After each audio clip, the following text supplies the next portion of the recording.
La croisade d'évangélisation organisée ici à Djougou est déjà conjuguée au passé. L'initiative émane du prophète Raphaël Sarek Pera, investi d'un pouvoir spirituel exceptionnel pour soulager des malades de tout genre. Pendant ces 3 jours d'activité évangélique, des aveugles, des sourds, des femmes stériles et même des victimes de sorcellerie ont trouvé solution. Il est en train de sauver les gens et cela nous donne une grande joie. Vraiment, cela nous montre que c'est les miracles de Dieu. Une infirme qui ne marchait pas, elle a marché. J'ai vu l'autre, une femme qui ne marchait pas, l'autre aussi, elle a marché. C'est ça qui me donne la joie de lui dire merci pour ce que Dieu lui a confié de faire. Ainsi, le prophète est dans la plénitude de sa mission divine, celle de distiller la parole de l'Évangile à travers les peuples en sauvant des vies par des miracles.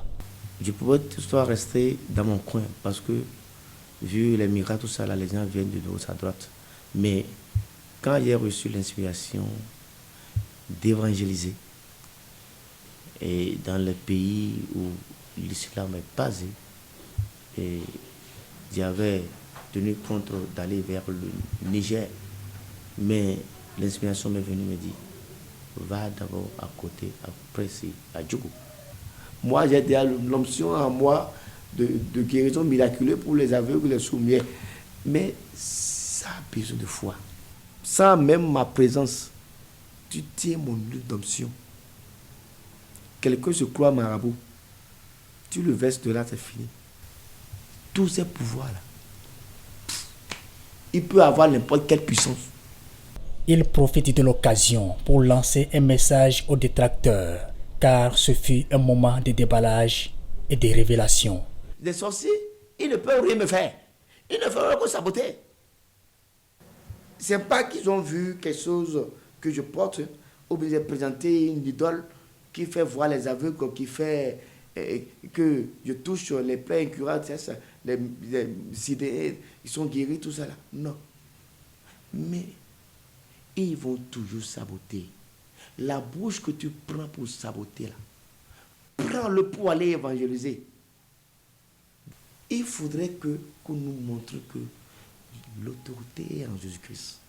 Malgré la pluie diluvienne qui s'est abattue sur la ville de Djougou lors des manifestations, les participants sont restés campés sur place et cela se comprend aisément.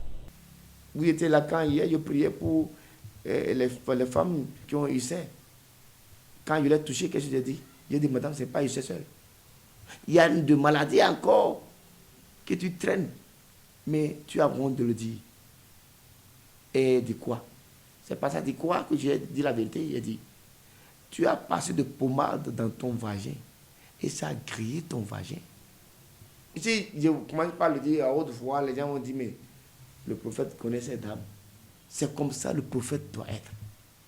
Après ces 72 heures de prêche et de guérison, le prophète Raphaël Sarek Pera retourne dans son Bori natal pour poursuivre vaille que vaille sa mission d'évangile.